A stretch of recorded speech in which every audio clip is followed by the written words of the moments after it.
കർത്താവിൽ പ്രിയരെ, ഒരു പുതിയ ദിവസം കൂടി നമുക്ക് ലഭിച്ചു. അതിനായിട്ട് ഞാൻ ദൈവത്തിന് സ്തോത്രം ചെയ്യുന്നു. ഇതൊക്കെ നമ്മുടെ കണക്കുകൂട്ടലുകൾക്കും കഴിവുകൾക്കും അപ്പുറമാണെന്ന് നാം മനസ്സിലാക്കുമ്പോൾ ദൈവത്തിന് നമ്മൾ മഹത്വം കൊടുക്കാതിരിക്കില്ല. ലോകത്തിലെ അനേക കണ്ടുപിടുത്തങ്ങൾ നടത്തിയിട്ടുള്ള എത്രയോ മഹാരഥന്മാർ മണ്ണുമറഞ്ഞുപോയി. ഇങ്ങനെ അനേക കണ്ടുപിടുത്തങ്ങൾ നടത്തിയവർക്കൊന്നും ഒരുപക്ഷെ നാളെ എന്നൊരു ദിവസത്തെക്കുറിച്ച്, അത് എങ്ങനെയായിരിക്കും എന്നുള്ളതിനെക്കുറിച്ച് യാതൊരു ഊഹവും ഉണ്ടായിരിക്കാൻ ഇടയില്ല എന്നാണ് എൻ്റെ ചിന്ത. എന്നാൽ നമ്മുടെ ഓരോ ദിവസങ്ങളും എങ്ങനെയായിരിക്കണമെന്ന് നല്ലോണം നിശ്ചയിക്കപ്പെട്ടിട്ടുണ്ട്. അത് നമ്മുടെ ദൈവത്താൽ തന്നെ. ദൈവം നിശ്ചയിച്ചിട്ടുള്ളത് കൊണ്ട് ഇന്ന് സംഭവിക്കേണ്ട, നമുക്ക് ലഭിക്കേണ്ട സകല നന്മകളും നമ്മുടെ കരങ്ങളിൽ ഇന്ന് തന്നെ സ്വർഗത്തിലെ ദൈവം എത്തിക്കും എന്ന് പൂർണ്ണമായിട്ടും വിശ്വസിക്കാം. ചോദിക്കുന്നതിലും നനയ്ക്കുന്നതിലും അത്യന്തം അപ്പുറമായി പരമായി നൽകാമെന്ന് നമുക്കൊരു വാഗ്ദത്തമുണ്ട്. ദൈവം വാക്ക് പറഞ്ഞാൽ മാറുന്ന ദൈവമല്ല. വാഗ്ദത്തങ്ങളിൽ ദൈവം വിശ്വസ്തനുമാണ്. ഈ തിരക്കു പിടിച്ച ജീവിതാനുഭവങ്ങളിലൊക്കെ നമുക്ക് തിരിഞ്ഞു നോക്കാൻ ഒരുപക്ഷെ സമയം കിട്ടിയെന്ന് വരില്ല. എങ്കിലും നമുക്ക് അല്പം മുന്നോട്ട് നോക്കാനുള്ള ഒരു ശ്രമം നടത്താം. മുന്നോട്ട് നോക്കുമ്പോൾ എവിടെ വരെയാണ് നമുക്ക് കാണാൻ കഴിയുന്നതെന്ന് അവനവന്റെ കാഴ്ചശക്തി മാത്രമാണ് അത് തീരുമാനിക്കുന്നത്. എന്നാൽ തിരുവചനം അതിനപ്പുറത്തേക്ക് ചില കാര്യങ്ങൾ കൂടി നമ്മെ കാട്ടിത്തരുന്നുണ്ട്. അതാണ് എൻ്റെ ഇന്നത്തെ ചിന്ത.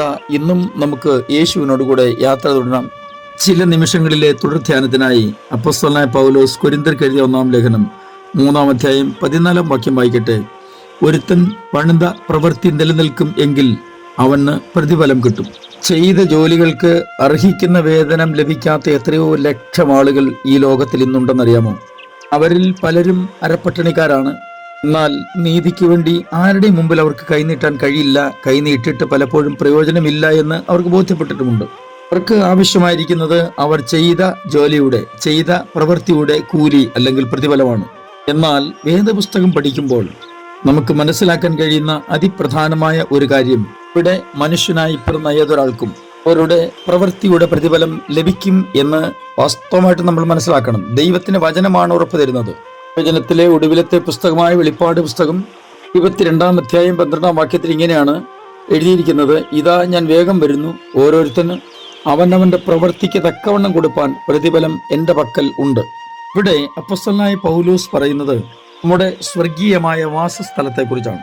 ഒരു ദൈവവിശ്വാസി എപ്പോഴും ഉത്സാഹിയായിരിക്കണമെന്നാണ് തിരുവചനം പഠിപ്പിക്കുന്നത്.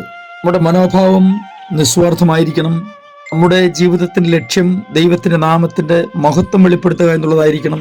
അങ്ങനെയുള്ളവരുടെ പ്രവൃത്തികളും വിശുദ്ധമായിരിക്കും, വിശ്വസ്തയോടെയായിരിക്കും അവർ കാര്യങ്ങൾ കൈകാര്യം ചെയ്യുന്നത്. ഇതൊക്കെ നിത്യമായ സൗഭാഗ്യങ്ങൾ പ്രതിഫലമായി ലഭിക്കുമെന്നാണ് വേദപുസ്തകം ഉറപ്പു തരുന്നത്. ദാനിയേൽ പ്രവചനം 12-ാം അധ്യായം 3-ാം വാക്യത്തിൽ നിലത്തിലെ പൊടിയിൽ നിദ്ര കൊള്ളുന്നവരിൽ പലരും, ചിലർ നിത്യജീവനായും ചിലർ ലജ്ജയ്ക്കും നിത്യനിന്ദയ്ക്കുമായി ഉണരും. അതെ, നിലത്തിലെ പൊടിയിൽ നിദ്ര കൊള്ളുന്നവർ മുഴുവനും പ്രതിഫലം വാങ്ങുവാനായി എഴുന്നേൽക്കുന്ന ഒരു ദിവസമുണ്ട്.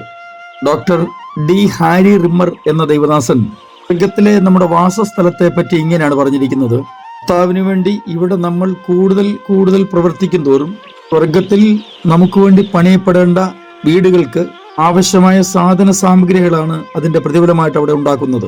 അതായത് സ്വർഗത്തിൽ നമുക്ക് വലിയ വീടാണ് സ്വപ്നം കാണുന്നതെങ്കിൽ ഇവിടെ നമ്മൾ അധികമായി ദൈവത്തിന് വേണ്ടി പ്രയോജനപ്പെടണം. യോഹന്നാന്റെ സുവിശേഷം 14-ാം അധ്യായം 2-ാം വാക്യത്തിൽ യേശു കർത്താവ് പറഞ്ഞിരിക്കുന്നത് ഇങ്ങനെയാണല്ലോ: എൻ്റെ പിതാവിന്റെ ഭവനത്തിൽ അനേകം വാസസ്ഥലങ്ങളുണ്ട്. ഇല്ലെങ്കിൽ ഞാൻ നിങ്ങളോട് പറയുമായിരുന്നു, ഞാൻ നിങ്ങൾക്ക് സ്ഥലമൊരുക്കുവാൻ പോകുന്നു. ഞാൻ പോയി നിങ്ങൾക്ക് സ്ഥലമൊരുക്കിയാൽ ഞാൻ ഇരിക്കുന്നയിടത്ത് നിങ്ങളും ഇരിക്കേണ്ടതിന് പിന്നെയും വന്ന് നിങ്ങളെ എൻ്റെ അടുക്കൽ ചേർത്തുകൊള്ളും. ഡോക്ടർ ഹാരി റിമ്മർ എന്ന ദൈവദാസൻ തൻ്റെ മരണത്തിന് ഏതാനും ദിവസങ്ങൾക്ക് മുമ്പ് തൻ്റെ സ്നേഹിതനായ ഡോക്ടർ ചാൾസ് ഫുള്ളറിന് എഴുതിയ ഒരു കത്ത് ഇങ്ങനെയായിരുന്നു: സ്നേഹിത, നിങ്ങൾ അടുത്ത ഞായറാഴ്ച സ്വർഗത്തെപ്പറ്റി പ്രസംഗിക്കാൻ പോവുകയാണല്ലോ. എനിക്ക് ആ നാടിനെ കുറിച്ച് വളരെ താല്പര്യമുണ്ട്. കാരണം എനിക്കവിടെ അല്പം വസ്തുവകയുണ്ട്. അത് ഞാൻ വില കൊടുത്ത് വാങ്ങിയതല്ല. എൻ്റെ രക്ഷകൻ സ്വന്തം രക്തം കൊടുത്ത് എനിക്ക് വേണ്ടി സമ്പാദിച്ചതാണ്. കഴിഞ്ഞ 55 വർഷമായി ഞാൻ അയച്ചുകൊണ്ടിരിക്കുന്ന സാധന സാമഗ്രികൾ ഉപയോഗിച്ച് മഹാശില്പിയായ യേശു ക്രിസ്തു ഒരിക്കലും പുതുക്കിപ്പണിയുകയോ കേടുപോക്കുകയോ ചെയ്യുന്നതിന് ആവശ്യമുണ്ടാകാത്ത വിധത്തിൽ ഒരു പാർപ്പിടം അവിടെ എനിക്ക് വേണ്ടി ഒരുക്കിക്കൊണ്ടിരിക്കുകയാണ്. അത് എനിക്ക് വേണ്ടി മാത്രമുള്ളതും എനിക്ക് അനുയോജ്യമായതുമായിരിക്കും. അത് ആർക്കും നശിപ്പിക്കാൻ കഴിയില്ല. ഞാൻ സ്വർഗത്തിലേക്കുള്ള യാത്രയ്ക്ക് ടിക്കറ്റ് എടുത്തിട്ടുണ്ട്. എന്നാൽ യാത്ര എന്നാണെന്ന് രേഖപ്പെടുത്തിയിട്ടില്ല. എൻ്റെ യാത്രയിൽ യാതൊന്നും കൂടെ കൊണ്ടുപോകുവാൻ എനിക്ക് അനുവാദമില്ല. പോയാൽ തിരികെ വരാനും സാധ്യമല്ല. പക്ഷേ അടുത്തയാഴ്ച നിങ്ങൾ ആ അത്ഭുത നാടിനെക്കുറിച്ച് പ്രസംഗിക്കുമ്പോൾ ഞാൻ ഇവിടെ ഉണ്ടായിരിക്കയില്ല. അങ്ങനെയെങ്കിൽ അവിടെ വെച്ച് നമുക്ക് വീണ്ടും കാണാം. ഇതാണ് ഒരു യഥാർത്ഥ ഭക്തന്റെ പ്രത്യാശ. നമ്മുടെ അലസതയൊക്കെ വിട്ട് അധികം ഉത്സാഹത്തോടെ ദൈവനാമത്തിനുവേണ്ടി പ്രവർത്തിപ്പാൻ ഇനിയുമുള്ള സമയം നമുക്ക് ഉപയോഗിക്കാം. സ്വർഗീയ പിതാവേ, എൻ്റെ എല്ലാ പ്രിയപ്പെട്ടവരെയും അങ്ങയുടെ കരങ്ങളിലേക്ക് ഏൽപ്പിച്ച് അനുഗ്രഹിച്ച് പ്രാർത്ഥിക്കുന്നു.